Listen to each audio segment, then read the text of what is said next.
Mari kita lihat teman-teman, implementasinya. Setelah dikritisi, maka menurut kami, pemetaan dari dimensi kognitif yang proses berpikir dengan dimensi pengetahuannya sebaiknya dibuat lebih jelas, lebih sesuai dengan arti hakiki dari masing-masing istilah sehingga tidak membingungkan. Sehingga si guru ini bisa menyusun silabus atau modul dan memecah lagi ke dalam RPP sesuai dengan makna dari setiap kata dalam bobotnya. Jadi remember ya remember. Comprehend, memahami dengan gradasi pengetahuan yang tadi. Kalau cuma konsep, definisi, nama, sebutkan, dan sebagainya, mana yang bukan definisinya, mana yang di luar definisi itu, nah itu konsep. Tapi kalau sudah prinsip, itu berarti gabungan dari konsep-konsep, hubungan korelasi, entah sebab akibat ataupun hubungan lainnya. Nah, itu sudah prinsip yang menjadi aturan untuk diterapkan. Kemudian prosedur.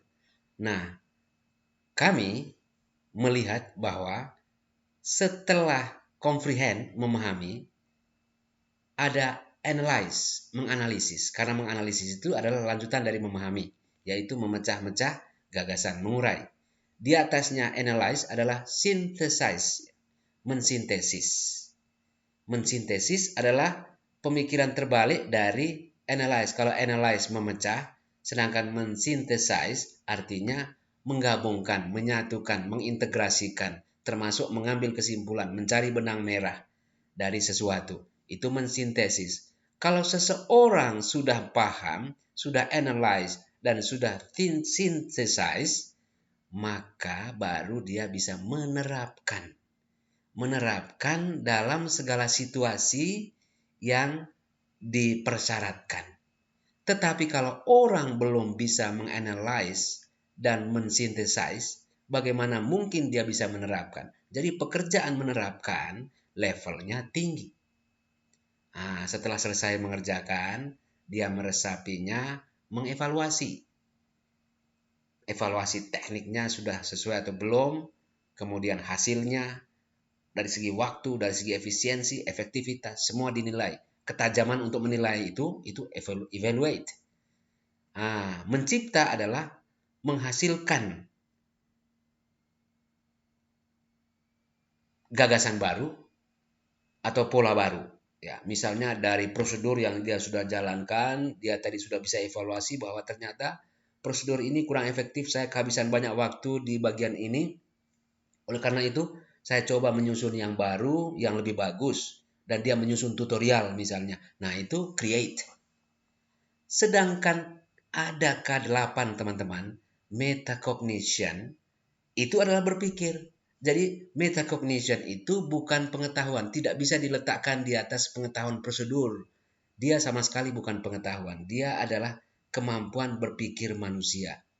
Berpikir dari atas tempat yang tinggi, melihat ke bawah, kehamparan dari segala pekerjaan kognisinya, yaitu mulai dari remember, comprehend, analyze, synthesize, apply, evaluate, and create. Nah, semua geliat itu, kemudian dia ambil posisi agak tinggi, lalu dia memandang ke bawah. Pada saat itulah dia berrefleksi. Jadi berpikir metakognitif itu kata lainnya adalah berpikir reflektif. Entah tentang progres dari sesuatu, sebuah objek, sifat, kegiatan, kejadian, maupun tentang dirinya sendiri, tentang segala kekurangan kelebihan dia dan bagaimana dia menyesuaikan diri selanjutnya untuk mengambil langkah yang lebih efektif lagi.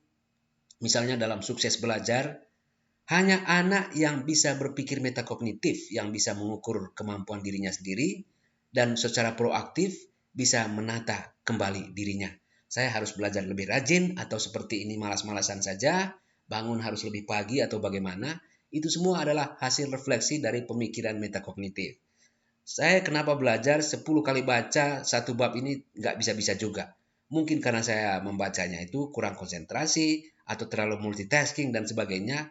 Coba saya browsing tentang teknik membaca yang bagus. Nah, itu adalah produk dari berpikir metakognitif. semua manusia pasti lebih maju, lebih inspiratif, lebih punya best practice ketika dia menerapkan proses berpikir metakognitif dalam segala aktivitas. Entah dia bekerja di kantor, di ladang, di sawah, ataupun anak yang sedang sekolah atau kuliah.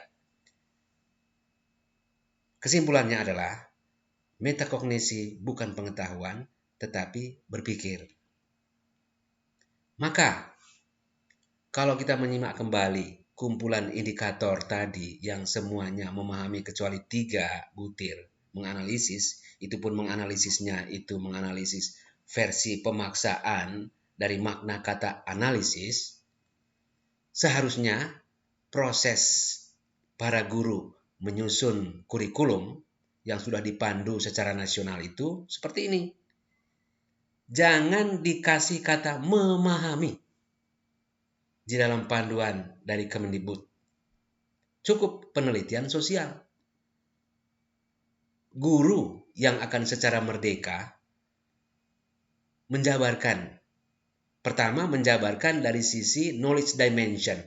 Mana dari penelitian sosial yang adalah fakta, mana saja bagian yang adalah konsep, mana yang prinsip, dan mana yang prosedur atau how to do something.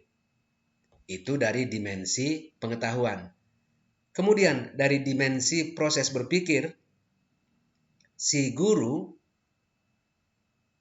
dengan tidak diracuni kata memahami akan secara merdeka merunut mana dari penelitian sosial materi itu yang akan dikejar dengan kemampuan remember, mana yang akan dialami oleh siswa dengan pengalaman belajar memahami, mana yang akan dimainkan dengan pengalaman belajar analyze, mana yang akan dimainkan dengan pengalaman belajar atau proses berpikir synthesize, dan mana yang dengan cara apply, mana yang dengan cara evaluate, mana yang create, dan bagian mana yang kiranya perlu pemikiran reflektif seorang siswa.